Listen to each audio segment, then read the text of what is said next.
dalla banalità. Tutto il mondo era in crisi, senza storia, senza età. Poi ad un certo punto ho raggiunto lo spazio aperto, dove in alto troneggiava un sole di città. E gradiava figure umane, e vestite di ombra, di ginocchio e di preghiera, su di una vecchia tomba.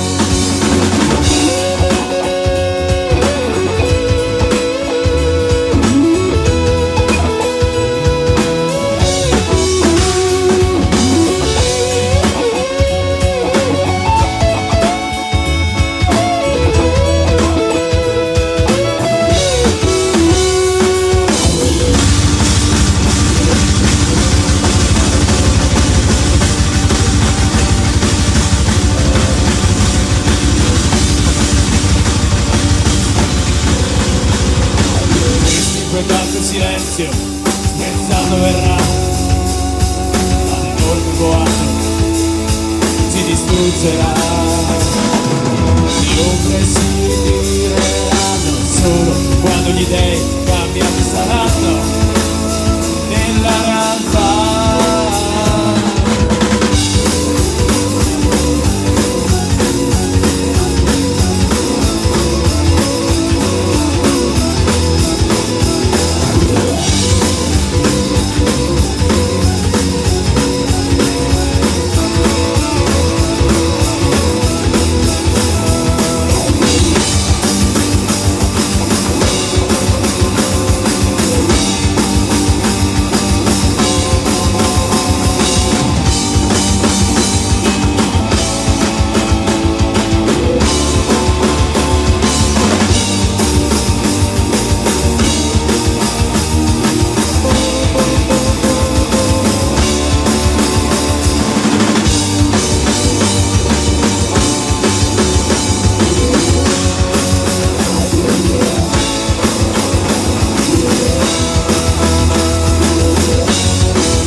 Grazie.